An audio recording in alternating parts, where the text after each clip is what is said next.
اعوذ باللہ من الشیطان الرجیم بسم اللہ الرحمن الرحیم ان اللہ وملائکتہ یصلون علی النبی یا ایہا الذین آمنوا صلوا علیہ وسلموا تسلیما اللہم صلی علی سیدنا ونبینا وشفیعنا ومولانا محمد وعلی آل محمد وبارک وسلم۔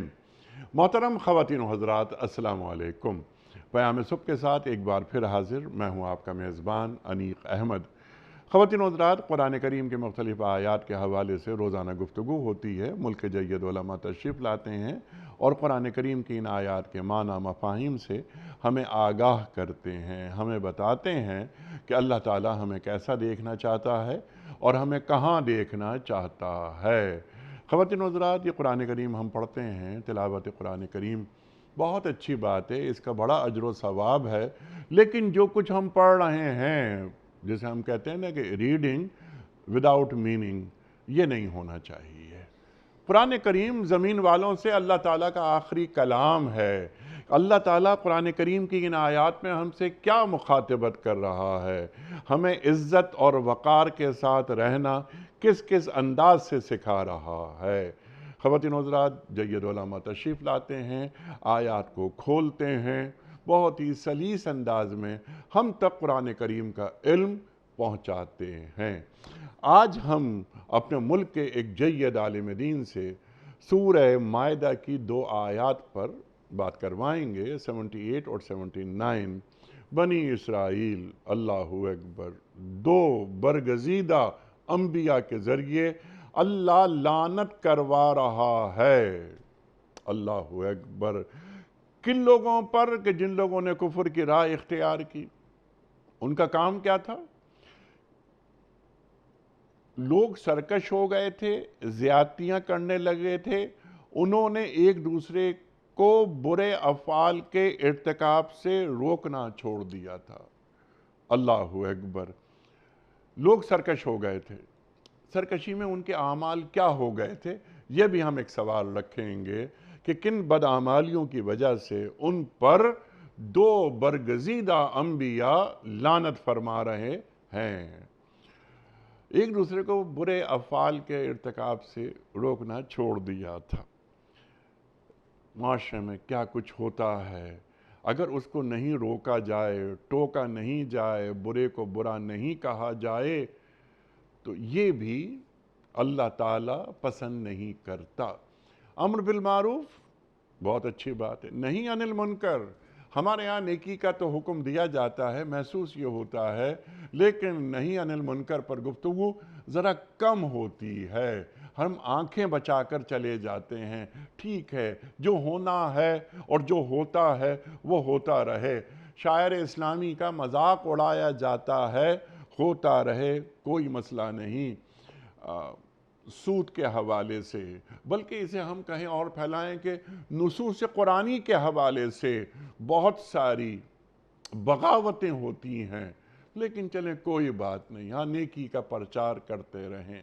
خواتین و حضرات، ایک سوال ہم یہ بھی رکھیں گے کہ اگر ہم فوراً ہی کسی برائی کو اس کے آغاز ہی میں نہیں روک دیں تو ہم اس برائی کا جو بڑھاوا ہو جاتا ہے، برائی اپنی ایک بڑی شکل اختیار کر لیتی ہے، اس سے محفوظ نہیں ہو جاتے۔ خواتین و حضرات، یہ بھی ہم سوال رکھیں گے کہ برائی سے روکنا کیا ہر شخص کی ذمہ داری ہے، یا برائی سے روکنے والے کا خود صاحب کردار ہونا ضروری ہے؟ سیکھیں گے۔ ہماری خوش بختی تشریف فرما ہے محترم مفتی منیب الرحمان صاحب۔ خواتین و حضرات، مفتی منیب الرحمان صاحب ہمارے ملک کا ایک جانا مانا نام، مقبول اور معروف نام، پیام صبح کا لازمی جز۔ ہمیشہ ہم مفتی صاحب سے سیکھتے ہیں۔ روزنامہ دنیا کے مستقل کالم نگار۔ خواتین و حضرات، مفتی منیب الرحمان صاحب کو خوش آمدید کہتے ہوئے پروگرام کا آغاز اللہ تعالیٰ کے بابرکت نام سے سورہ مائدہ آیات 78 اور 79۔ اعوذ باللہ من الشیطان الرجیم بسم اللہ الرحمن الرحیم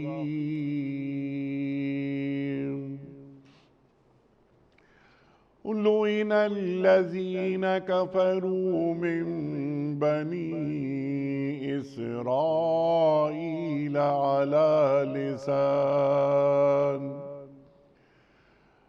على لسان داود وعيسى ابن مريم ذلك بما عصوا وكانوا يعتدون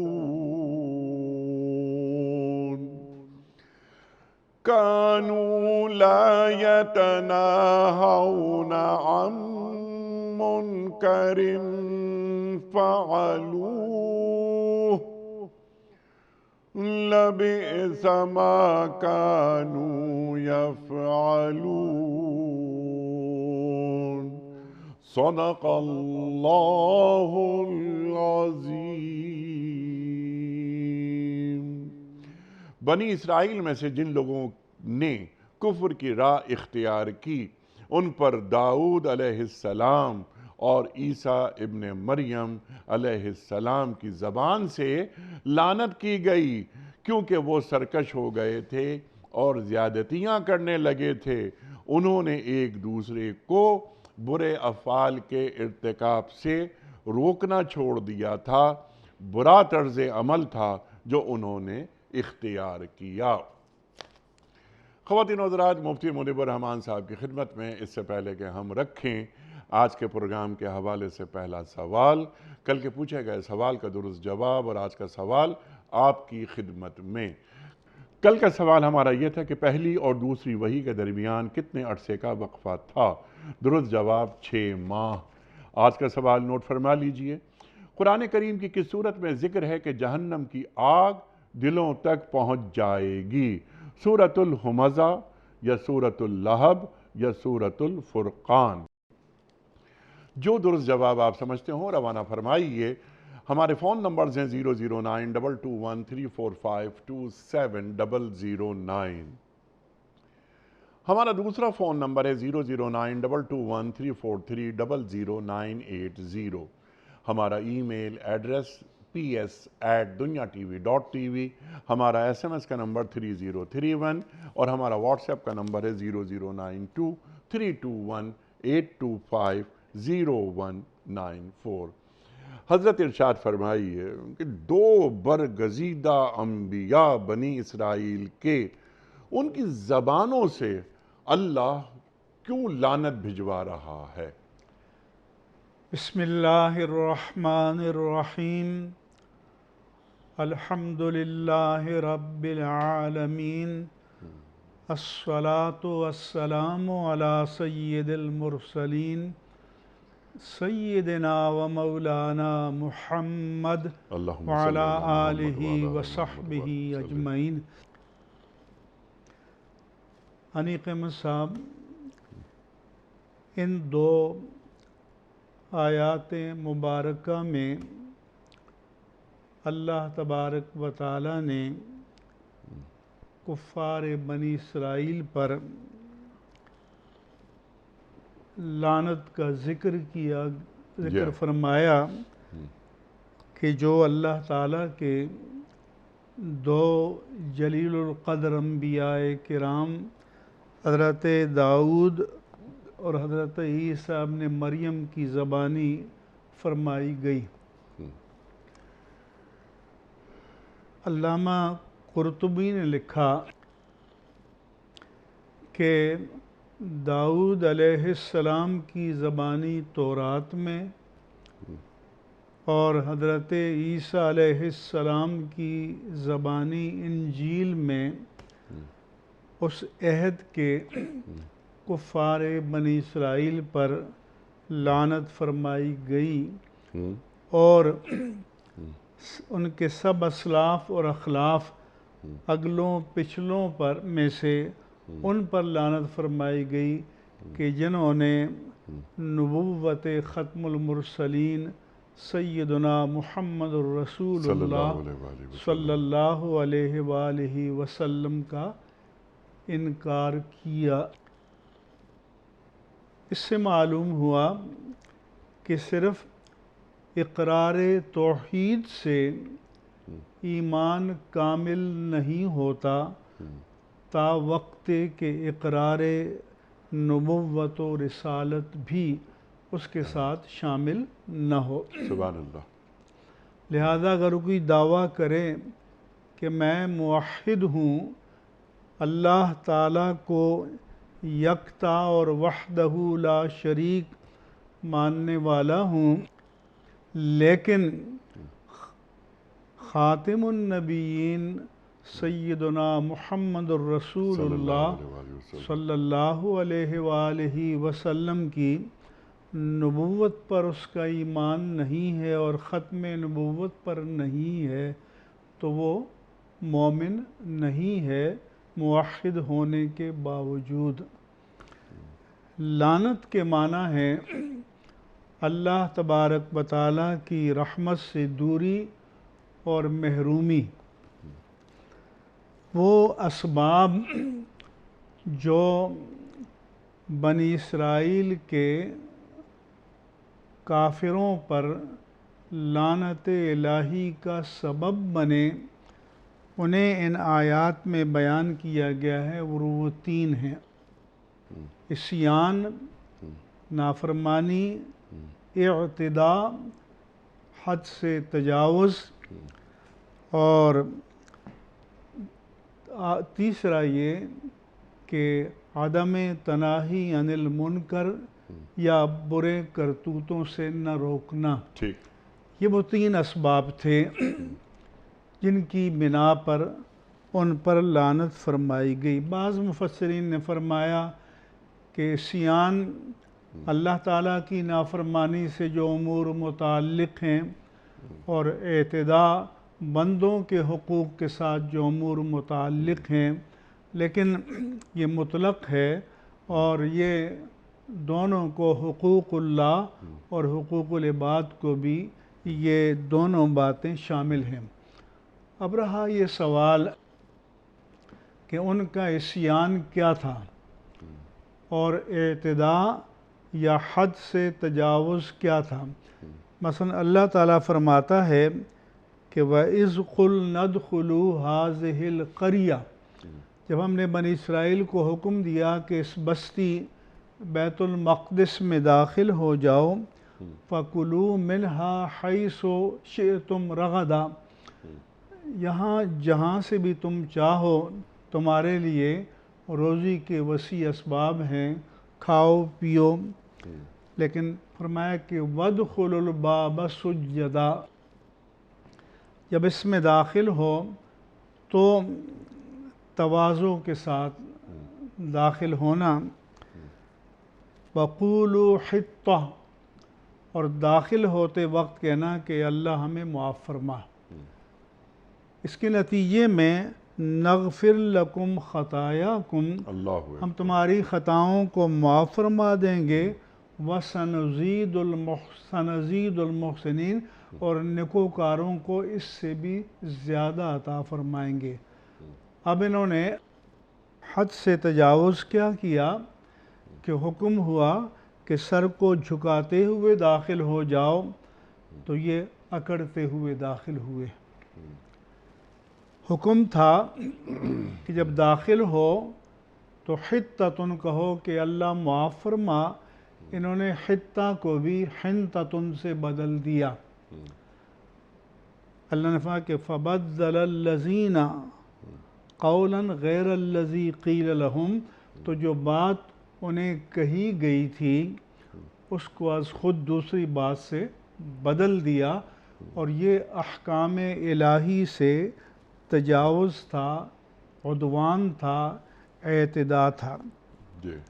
اسی طرح سے ان کو حکم ہوا توحید کا، تو اللہ تعالیٰ فرماتا ہے کہ لَقَدْ كَفَرَ الَّذِينَ قَالُوا إِنَّ اللَّهَ هُوَ الْمَسِيحُ ابْنُ مَرْيَمَ، انہیں تو یہ کہا گیا کہ تم توحید کو اختیار کرو، تو انہوں نے کہا کہ اللہ مسیح ابن مریم ہی ہے، لہذا انہوں نے الوہیت کو اپنے خالص جو مجرد وحدانیت باری تعالیٰ کا تصور ہے اس کو چھوڑ کر اور اسے اقانیم ثلاثہ ان کا ایک طرح سے ایک مرکب تصور بنا دیا۔ وَقَالَ الَّذِينَ كَفَرُوا إِنَّ اللَّهَ ثَالِثُ ثَلَاثَةٍ، اور کافروں نے کہا کہ اللہ تعالیٰ تین میں سے تیسرا ہے۔ چنانچہ انہوں نے الوہیت کو تین اجزاء کا مرکب بنا دیا، ایک مقدس باپ، مقدس بیٹا اور روح القدس۔ اور اللہ تعالیٰ کی ذات وحدہ لا شریک ہے، اس کی تجزی یہ نہیں ہو سکتی، اس کی الوہیت کو اجزاء میں یا افراد میں تقسیم نہیں کیا جا سکتا، لہذا اللہ تعالیٰ نے فرمایا کہ خود حضرت مسیح رسول اللہ صلی اللہ علیہ وآلہ وسلم نے فرمایا تھا اعبدوا اللہ ربی و ربکم، تم اللہ کی عبادت کرو جو میرا اور تمہارا رب ہے۔ پھر جب انہوں نے کہا کہ ان اللہ ثالث ثلاثہ، اللہ تین میں سے تیسرا ہے، تو فرمایا کہ وَمَا مِنْ إِلَٰهٍ إِلَّا إِلَٰهٌ وَاحِدٌ، معبود ایک ہی ہے۔ وَإِن لَّمْ يَنْتَهُوا عَمَّا يَقُولُونَ، اگر یہ اپنے تثلیث یا ٹرینٹی کے تصور سے باز نہ آئے، لَيَمَسَّنَّ الَّذِينَ كَفَرُوا مِنْهُمْ عَذَابٌ أَلِيمٌ، تو ان میں سے کافروں کو دردناک عذاب چھو لے گا، عذاب پہنچ جائے گا۔ پھر یہ بتایا کہ بھی اللہ تعالیٰ کی ذات تو وحدہ لا شریک ہے، وَالْأَوَّلُ لَا أَوَّلَ لَهُ، وہ سب سے پہلے ہے اور اس سے پہلے کوئی بھی نہیں، وَالْآخِرُ لَا آخِرَ لَهُ، وہ سب سے آخر ہے اور اس کے بعد کوئی بھی نہیں۔ تو تم جس کو مان رہے ہو الہ، مل مسیح ابن مریم الا رسول، مسیح ابن مریم رسول ہی تو تھے، قد خلت من قبلہ الرسل، وہ کوئی نئے نبی نہیں ہیں، اس سے پہلے بھی رسول آتے رہے۔ وَأُمُّهُ صِدِّيقَةٌ، اور ان کی ماں نہایت سچی تھیں۔ کانا یأکلان الطعام، اللہ تعالیٰ تو کسی چیز کا محتاج نہیں ہے، اور وہ اپنی بقائے حیات کے لیے کھانے پینے کے محتاج تھے، کھاتے تھے۔ انظر کیف نبین لہم الآیات، ذرا دیکھیں کہ ہم ان کے لیے اپنی نشانیاں کیسے بیان کرتے ہیں۔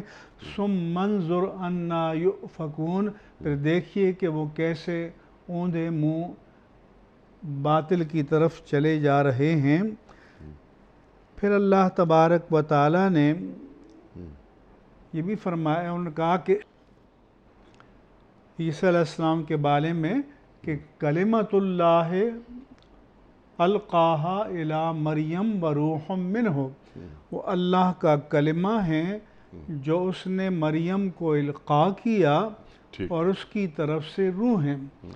تو یہاں یہ بھی عرض کر دوں کہ کسی چیز کی نسبت اللہ کی طرف ہو تو وہ اس کے شرف کو، عظمت کو، رفعت کو، شان کو بیان کرنے کے لیے ہوتی ہے۔ جیسے معجزے کے طور پر چٹان سے ایک 10 ماہ کی گابھن اونٹنی پیدا ہوئی تو قرآن نے اسے ناقۃ اللہ کہا۔ اللہ کے رسول نے بیعت کے لیے صحابہ کرام کے ہاتھ پر ہاتھ رکھا تو اللہ نے اسے ید اللہ فرمایا۔ ٹھیک۔ اللہ کی عبادت کے لیے جو گھر بنایا گیا مکہ مکرمہ میں، اسے بیت اللہ کہا۔ ٹھیک۔ تو اسی طرح سے حضرت عیسیٰ کو کلمۃ اللہ کہا کہ یہ اللہ تعالیٰ کے کلمہ کن سے پیدا ہوئے اور مافوق الاسباب کسی باپ کے واسطے کے بغیر پیدا ہوئے۔ وروح منہ کے معنی میں یہ نہیں ہے کہ یہ کوئی اللہ تعالیٰ کی روح کا جز تھے، جیسے آدم علیہ السلام کے بارے میں فرمایا کہ وَنَفَخْتُ فِيهِ مِن رُوحِي، کہ ان کے جسد خاکی میں ہم نے اپنی طرف سے روح پھونکی۔ تو یہاں روح کی نسبت اللہ تعالیٰ کی طرف بئی معنی نہیں ہے کہ یہ اللہ تعالیٰ کی ذات کا جز ہیں، بلکہ یہ مخلوق ہیں، اور یہ نسبت شرف کے لیے، عظمت کے لیے، رفعت کے لیے اور امتیاز کے لیے ہے۔ ٹھیک۔ اس کے ساتھ ساتھ یہ معاملات جو اللہ اور اللہ کے رسول صلی اللہ علیہ وآلہ وسلم کے تعلق سے ان کی نافرمانیاں، ان کا ایمان نہ لانا، جو آپ نے بالکل واضح کر دی بات کہ ان کے اس میں یہ بھی فرمایا اعتداء کا، جی، کہ یعنی اعتداء یعنی حد کراس تجاوز کرنا۔ وَلَقَدْ عَلِمْتُمُ الَّذِينَ اعْتَدَوْا مِنْكُمْ فِي السَّبْتِ، کہ تم نے ان کو جان لیا کہ جنہوں نے یوم السبت کی تقدیس کے بارے میں جو اللہ کا حکم تھا اس میں حد سے تجاوز کیا۔ تو فَقُلْنَا لَهُمْ كُونُوا قِرَدَةً خَاسِئِينَ، تو اس کی سزا کے طور پر ہم نے کہا کہ تم ذلیل و رسوا ہو کر بندر بن جاؤ، اور وہ بن گئے بندر۔ فَجَعَلْنَاهَا نَكَالًا لِمَّا بَيْنَ يَدَيْهَا وَمَا خَلْفَهَا، اور ہم نے انہیں اس دور کے لوگوں کے لیے اور بعد میں آنے والوں کے لیے ہم نے نشان عبرت بنا دیا۔ اللہ اکبر۔ پھر اللہ تعالیٰ نے یہ فرمایا قُلْ أَنُبِّئُكُمْ بِشَرٍّ مِّن ذَلِكَ مَثُوبَةً عِندَ اللَّهِ، اے رسول کہہ دیجئے کہ اس سے بھی بڑی برائی ان کی میں تمہیں نہ بتاؤں کہ جو اللہ کی طرف سے ان کے جرم کی سزا کے طور پر آئی۔ فرمایا وہ کیا ہے کہ مَن لَعَنَهُ اللَّهُ، اس پر اللہ نے غضب فرمایا، وَغَضِبَ عَلَيْهِ، لعنت فرمائی اور غضب فرمایا، وَجَعَلَ مِنْهُمُ الْقِرَدَةَ وَالْخَنَازِيرَ وَعَبَدَ الطَّاغُوتَ، اور ان میں سے بعض کو بندر بنایا جو قوم موسیٰ میں سے تھے، اور بعض کو خنزیر بنایا جو قوم عیسیٰ میں سے تھے۔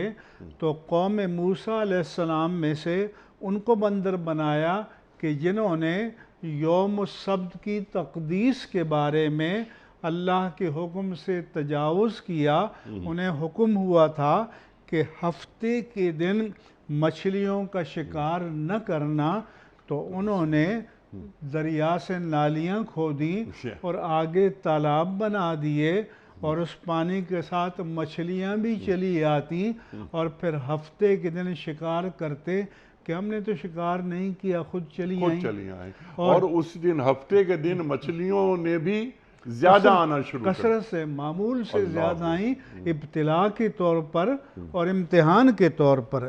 اسی طرح بعض مفسرین نے لکھا کہ جب انہوں نے مطالبہ کیا کہ ربنا انزل علینا مائدۃ من السماء تکون عیدا لاولنا وآخرنا وآیۃ منک، کہ اے پروردگار ہمارے، تو ہم پر آسمان سے تیار خوان نعمت نازل فرما، کھانوں سے سجا ہوا، جو ہمارے پہلوں اور پچھلوں کے لیے ایک عید اور مسرت کا سامان ہو جائے اور تیری قدرت کی نشانی ہو جائے۔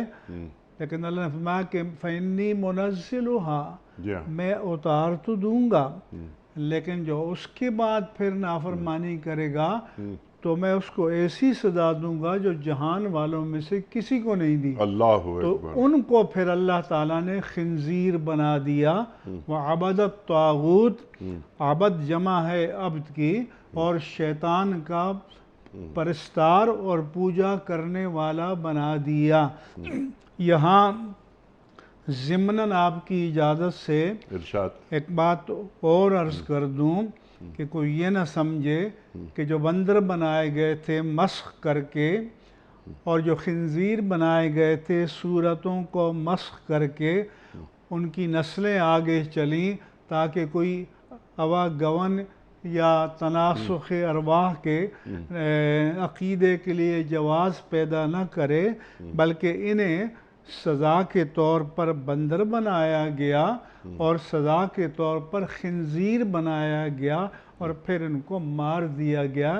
ان بندروں یا خنزیروں کی اولاد آگے نہیں چلی۔ یہ تمام وہ لوگ جو اللہ اور اپنے رسولوں کے نافرمان تھے، احکام سے تجاوز کرتے تجاوز تھے، کیا انہوں نے، احکام کو مسخ کرتے تھے، ٹھیک ان میں تحریف کرتے تھے، ٹھیک۔ تو اللہ تعالیٰ نے ان کو یہ سزائیں دیں۔ اللہ اکبر، اللہ اکبر۔ اگلے جرائم، یا انہوں نے برائیوں کو دیکھ کر یا اپنے معاشرے میں لوگوں کو ٹوکنا چھوڑ دیا تھا۔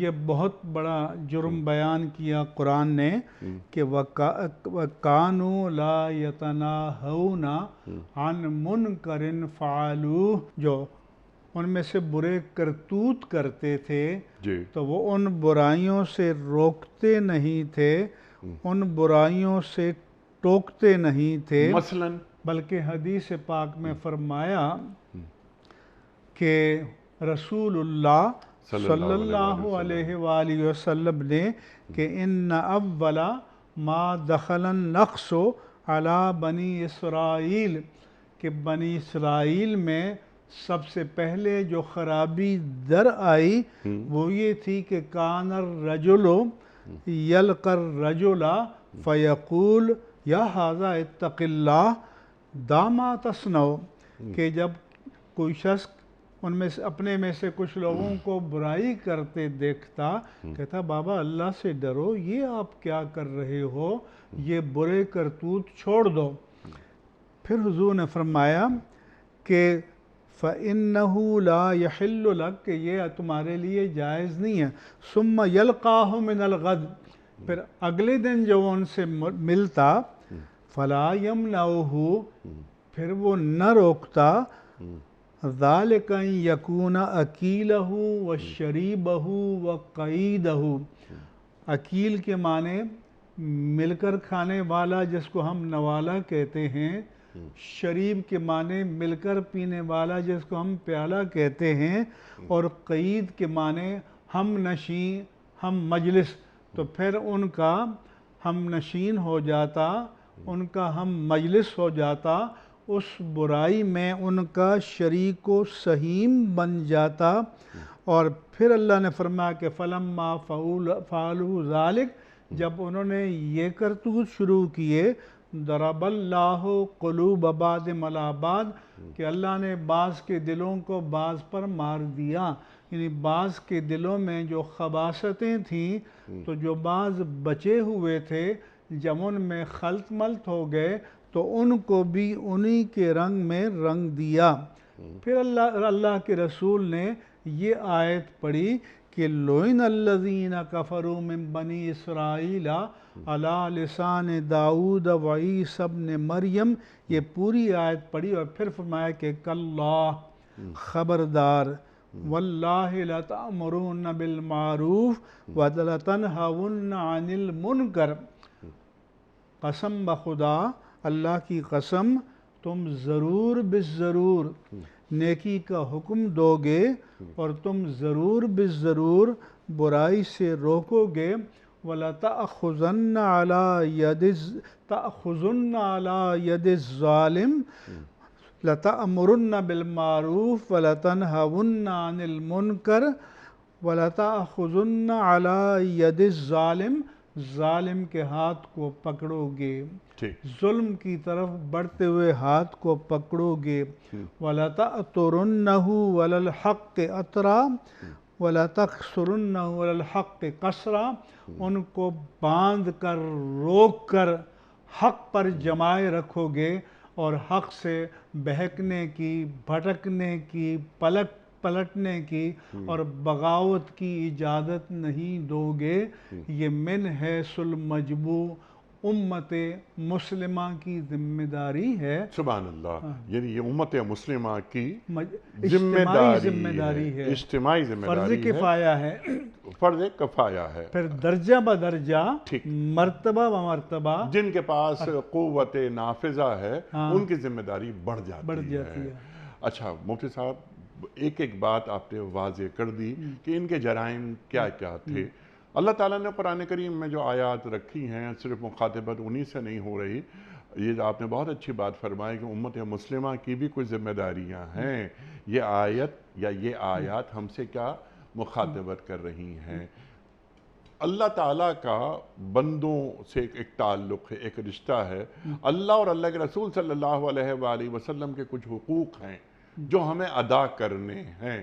اب ہم ڈائریکٹ ہم اپنے پہ لیتے ہیں کہ یہ آیات ہم سے کیا مخاطبت کر رہی ہیں، حالانکہ داؤد علیہ السلام اور مسیح علیہ السلام بنی اسرائیل کے ان لوگوں پر لعنت بھیج رہے ہیں جنہوں نے کفر کا ارتکاب کیا، اور جو جرائم تھے وہ آپ نے ارشاد فرما دیے۔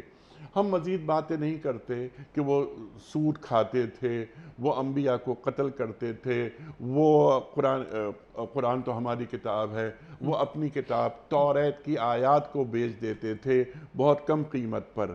میرا سمپل سوال آپ کی خدمت میں یہ ہے کہ اگر برائیوں کے ارتکاب کو بر وقت نہ روک دیا جائے تو کیا امت کا اجتماعی ضمیر مردہ ہو جاتا ہے؟ بالکل، قطعاً، یقیناً، بلکہ آپ ہمیشہ کہا کرتے ہیں کہ جب ہم قرآن کو پڑھیں اور قرآن سے جو ہمیں سبق ملے اسے اپنے آپ پر اور اپنے عہد پر اپلائی بھی کریں۔ سو اپلیکیشن کے لیے یہ آیت بنیاد بھی ہے، اور کیونکہ آج کل آپ کو بھی معلوم ہے کہ ہمارے لبرل لوگ کہتے ہیں فلاں شخص بہت اچھا ہے، فلاں گروہ بہت اچھا ہے، نیک لوگ ہیں، اچھے کام کرتے ہیں، اللہ اللہ کرتے ہیں، نیکی کی دعوت دیتے ہیں، لیکن کسی سے الجھتے نہیں ہیں، کسی کو روکتے اور ٹوکتے نہیں ہیں، بھلے مانس لوگ ہیں، اچھے لوگ ہیں۔ تو اس کے بارے میں اللہ کے رسول نے کیا بتایا؟ صلی اللہ علیہ تو وسلم اللہ کے رسول نے فرمایا کہ ان اللہ یأمر ملکم من الملائکہ، اللہ تعالیٰ اپنے ملائک میں سے ایک فرشتے کو حکم دیتا ہے، اقلب مدینۃ کذا و کذا باہلہا، فلاں بستی کو اس کے رہنے والوں سمیت الٹ دو۔ تو وہ فرشتہ اللہ کی بارگاہ میں عرض کرتا ہے کہ یا رب ان فیہا رجلا لم یاسک طرفۃ عین، اس میں اے پروردگار ایک بڑا پارسا، بڑا نیک، بڑا متقی، بھلا چنگا اور بڑا معتبر آدمی ہے کہ جس نے پلک جھپکنے کے برابر بھی تیری کبھی نافرمانی نہیں کی، وہ اللہ اللہ کرتا رہا ہے، اذکار و تسبیحات و درود میں مشغول رہا، تو اللہ اس کو فرماتا ہے کہ اقلب علیہ وعلیہم، اے میرے فرشتے اس سمیت بستی کو الٹ دو، فَإِنَّهُ لَمْ يَتَمَعَّرْ فِيَّ قَطُّ، کیونکہ جب اس کے سامنے میری حدود کو پامال کیا جا رہا تھا تو اس کا چہرہ تو کبھی متغیر نہیں ہوا، اس کی جبین پر کبھی شکن نہیں آئی۔ اس نے اس درد کو اور کرب کو کبھی محسوس نہیں کیا، جی تو لہذا مجرد عبادت کرنا اور معاشرے کی اصلاح سے لا تعلق ہو جانا یہ اللہ تعالیٰ کو پسند نہیں ہے۔ پھر دوسری حدیث میں ہے کہ امیہ کہتے ہیں میں نے ثعلبہ خشنی سے پوچھا، یہ جو قرآن مجید میں اللہ تعالیٰ فرماتا ہے کہ لا یضرکم من ضل اذا اہتدیتم، کہ جب تم خود راہ راست پر ہو تو کوئی بھٹکتا ہے، بہکتا ہے، برائی کے راستے پر جاتا ہے، فسق و فجور میں مبتلا ہوتا ہے، تو تمہیں کوئی نقصان نہیں ہے۔ اپنی اس کو کہتے ہیں کہ تجھ کو پرائی کیا پڑی، اپنی نہ بیڑ تو۔ تو انہوں نے پوچھا کہ اس آیت کے بارے میں آپ کیا کہیں گے؟ انہوں نے کہا کہ میں نے اس کے بارے میں کائنات کے سب سے باخبر شخصیت تاجدار کائنات صلی اللہ علیہ وآلہ وسلم سے پوچھا تھا کہ یا رسول اللہ صلی اللہ علیہ وسلم، کیا ہم معاشرے کی اصلاح سے لا تعلق ہو جائیں اور اپنی فکر میں مشغول ہو جائیں؟ تو اللہ کے رسول فرمایا کہ نہیں، ایسا نہیں ہے، بل ائتمروا بالمعروف، بلکہ تم نیکی کا حکم دیتے چلے جاؤ، وتناہوا عن المنکر، اور برائی سے روکتے چلے جاؤ۔ تو تم نے امر بالمعروف کرنا ہے، نہیں عن المنکر کرنا ہے، حتی اذا رأیتم، یہاں تک کہ جب معاشرے میں شر کا اس قدر غلبہ ہو جائے، محیط ہو جائے کہ جب تم دیکھو شحًا مطاعًا، کمینے کی پیروی کی جا رہی ہے، وہوًا متبعًا، اور خواہشات کی پیروی کی جا رہی ہے، وَدُنْيَا مُؤْثَرَةً، اور دنیا کو آخرت پر ترجیح دیا رہی ہے، وَإِجَابَ كُلِّ ذِي رَأْيٍ بِرَأْيِهِ، اور ہر شخص اپنی رائے کو حرف آخر سمجھتا ہے، اپنے بارے میں عجب میں، تکبر میں مبتلا ہے، اور جس کو سیلف رائٹیسنس کہتے ہیں کہ شریعت کی کسوٹی اور معیار پر اترے بغیر اپنے آپ کو حق و باطل کا معیار سمجھنے لگتا ہے۔ تو فرمایا کہ پھر جب دین پر چلنا اتنا مشکل ہو جائے کہ جیسے آگ کے کھولتے ہوئے انگارے کو مٹھی میں پکڑنا، پھر فرمایا اگر اتنا مشکل دور آ جائے تو علیک نفسک ودع امر العوام، نفس کا خاصہ، پھر اپنی فکر کرو، پھر لوگوں کو چھوڑ دو۔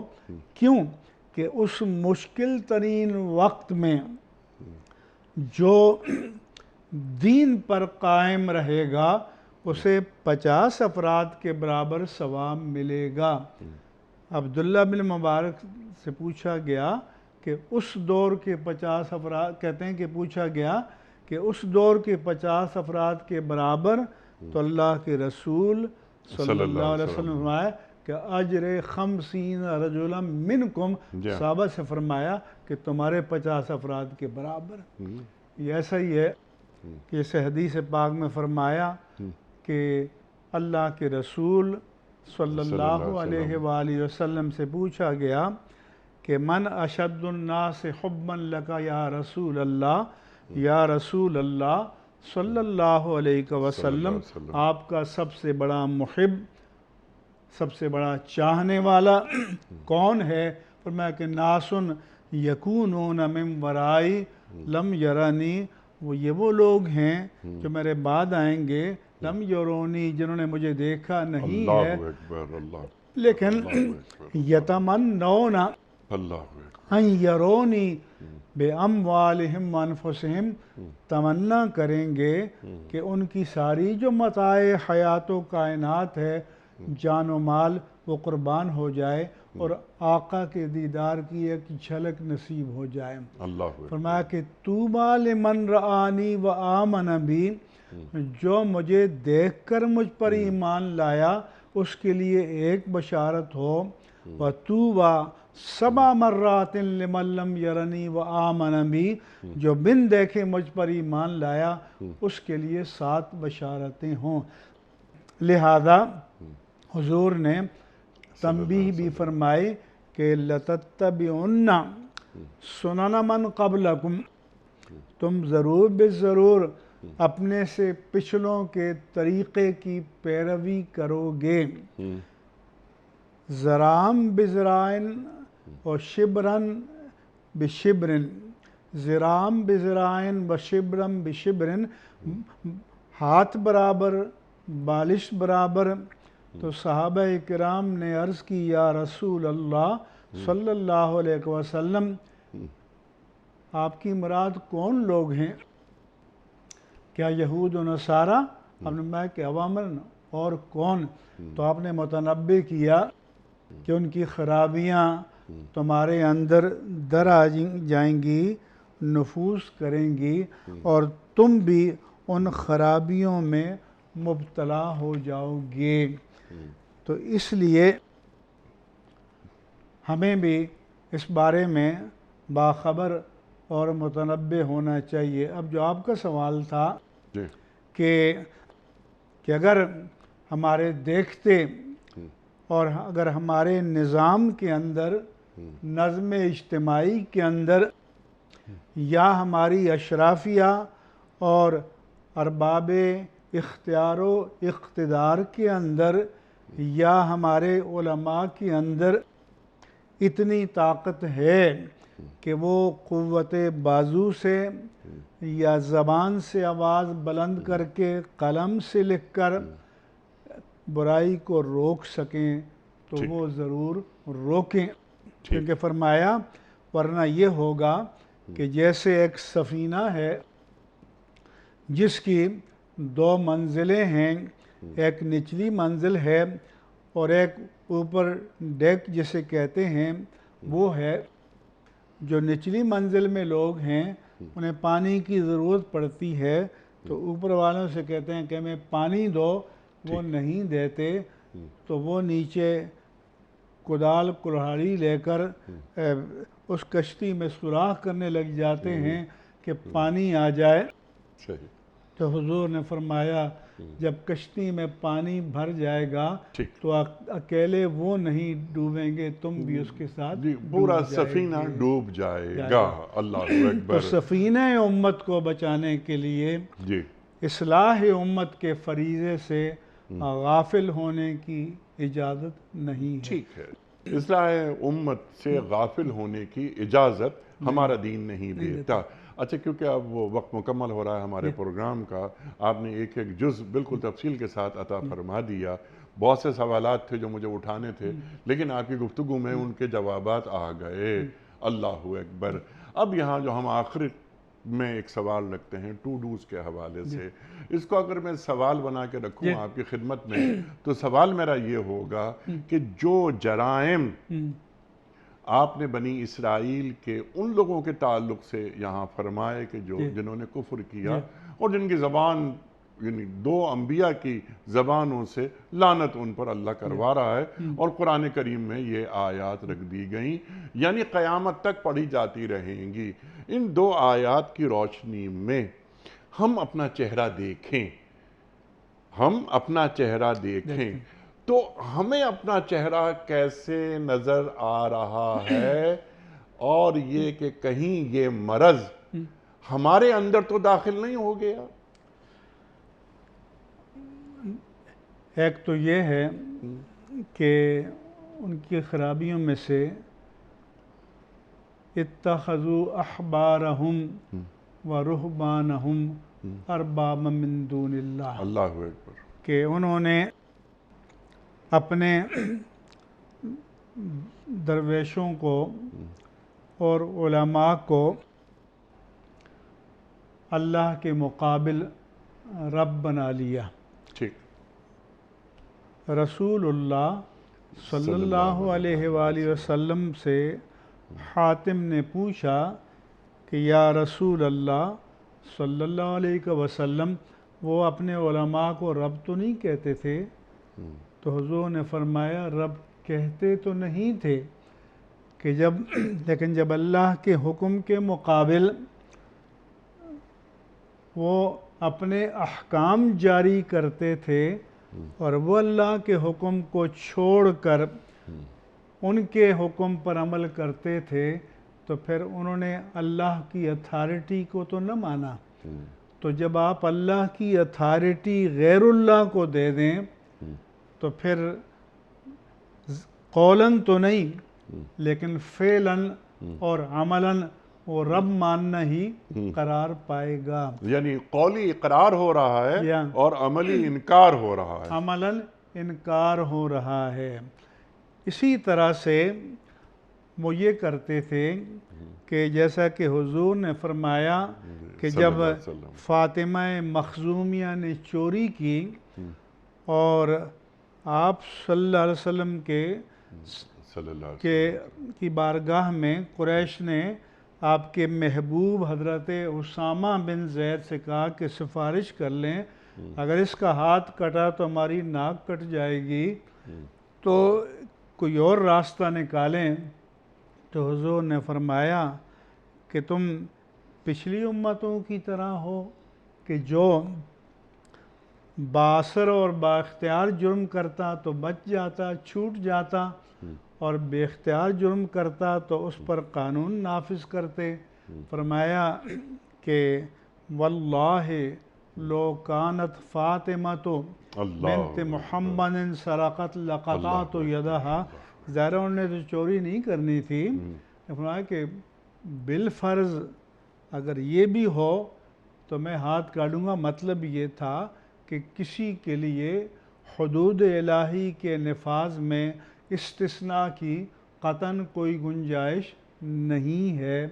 تو اس میں کہ فویل للذین یکتبون الکتاب بایدیہم، کہ ان کے لیے افسوس ہے کہ جو کتاب اپنے ہاتھ سے لکھتے ہیں، یا تأمرون الناس بالبر وتنسون انفسکم وانتم تتلون الکتاب، تو علماء بنی اسرائیل سے کہا کہ تم نیکی کا حکم دیتے ہو اور اپنے آپ کو بلا دیتے ہو کہ تم بھی اس کے مخاطب ہو، اور تم کتاب کی تلاوت کرتے ہو کہ احکام الہی میں کسی کے لیے کوئی امینٹی، ایگزیمشن یا استثناء نہیں ہے، سب پر نافذ ہونا چاہیے۔ لہذا ہمارے ہاں بھی ہم سب جانتے ہیں کہ با اختیار اور بے اختیار کی تمیز موجود ہے۔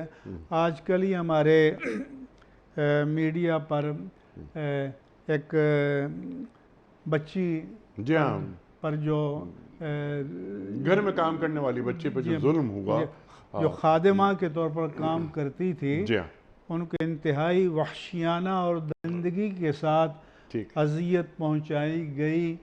تو اب عدل الہی کا تقاضا تو یہ ہے کہ اللہ کا قانون بلا کم و کاست نافذ کیا جائے، اور با اختیار اور بے اختیار اور چھوٹے اور بڑے میں کوئی فرق اور کوئی تمیز نہیں ہونی چاہیے۔ اچھا، ایک عام آدمی جب ایک برائی کو دیکھتا ہے ٹوکتا نہیں ہے، اور ایک صاحب حیثیت برائی کو دیکھتا ہے ٹوکتا نہیں ہے، دونوں میں کیا فرق ہے؟ ایک بے اختیار آدمی اور ایک با اختیار نہیں ٹوک سکتا تو اس کو کسی درجے میں حضور نے معذور قرار دیا کہ جب تم ہاتھ سے بھی برائی کو نہ روک سکو اور زبان سے بھی صدائے احتجاج بلند نہ کر سکو، تو پھر اسے دل میں برا جانو، اور یہ ایمان کا اضعف اور کمزور ترین درجہ ہے یا حالت ہے، لیکن جو با اختیار ہے تو اس کے لیے تو کوئی عذر نہیں، کوئی چھوٹ نہیں، کوئی عذر مقبول اور معقول ہو ہی نہیں سکتا۔ ہو ہی نہیں سکتا کہ تم امتی ہو، تم نام لیوا ہو سرکار دو عالم صلی اللہ علیہ وآلہ وسلم کا، اور تمہیں آپ کی شفاعت کی بھی امید ہے، اس لیے اس فرمایا کے کہ باوجود تمہارے پاس قوت نافذہ ہے، تم کچھ نہیں کر رہے، تو تم سے پوچھا جائے گا، اور ایک بے اختیار آدمی ہے تو کم از کم وہ دل میں برا سمجھے، کمپرومائز نہ کرے۔ افضل الجہاد کلمۃ عدل عند سلطان جائر، کہ ظالم بادشاہ کے سامنے عدل کی بات کرنا یہ بہترین جہاد ہے۔ تو گویا اپنے معاشرے میں برائی کو مٹانا اور نیکی کو پھیلانا اور با اختیار لوگوں کے سامنے کلمہ حق کہنا، یہ بھی ایک صورت جہاد۔ سبحان اللہ، سبحان اللہ۔ برائی کو برائی سمجھیں اور اسے قبول نہ کریں، کم از کم اپنے دل میں نفرت ہونی چاہیے، نفرت ہونی چاہیے، کراہت ہونی چاہیے، اور عافیت کو عذر نہیں بنانا چاہیے۔ مفتی صاحب، میں آپ کا بڑا ممنون، بڑا شکر گزار۔ بہت ساری باتیں ہو سکتی ہیں لیکن وقت ہمارا مکمل ہوا آج کے پروگرام کا۔ جب بھی آپ تشریف لاتے ہیں ہمیشہ ہم آپ سے سیکھتے ہیں۔ اللہ تعالی ہمارے علماء کو سلامت رکھے، ہماری علمی کمی کو دور کرنے تشریف لاتے ہیں، زحمت اٹھاتے ہیں، لیکن یہ جو دین کا پیغام ہے بہت دور دور تک ہمارے معزز علماء کے ذریعے جا رہا ہے، بحمد اللہ۔ وقت مکمل ہوا ہمارے آج کے پروگرام کا کوئز۔ کل کا سوال ہمارا یہ تھا کہ پہلی اور دوسری وحی کے درمیان کتنے عرصے کا وقفہ تھا؟ درست جواب 6 ماہ کا۔ آج کا سوال نوٹ فرما لیجئے۔ قرآن کریم کی کس صورت میں ذکر ہے کہ جہنم کی آگ دلوں تک پہنچ جائے گی؟ سورہ ہمزہ میں یا سورہ لہب میں یا سورہ فرقان میں؟ جو درست جواب آپ سمجھتے ہوں روانہ فرمائیے۔ ہمارے فون نمبرز ہیں 0092213452709۔ ہمارا دوسرا فون نمبر ہے 0092213450980۔ ہمارا ای میل ایڈریس ps@dunyatv.tv۔ ہمارا SMS کا نمبر 3031 اور ہمارا واٹس ایپ کا نمبر ہے 009232182509194۔ سرکار ایک پرچی نکال کر آپ اعلان فرما دیجئے آج کے ونر کون ہیں؟ محمد قاضی، پاک پتن، ضلع عارف والا، اقبال نگر۔ ٹھیک ہے، محمد قاضی، پاک پتن، ضلع عارف والا۔ ٹھیک، ضلع عارف والا۔ محمد قاضی صاحب آپ کی خدمت میں دنیا ٹی وی کی جانب سے دینی کتب پر مشتمل گفٹ ہیمپر آپ کے گھر بذریعہ کوریئر روانہ کیا جا رہا ہے۔ آپ کو بہت بہت مبارک ہو۔ پیام صبح کا اختتام ہوتا ہے روزانہ ایک قول پر، اور وہ قول ہوتا ہے صاحب نہج البلاغہ امیر المومنین حضرت علی مرتضیٰ کرم اللہ وجہہ کا۔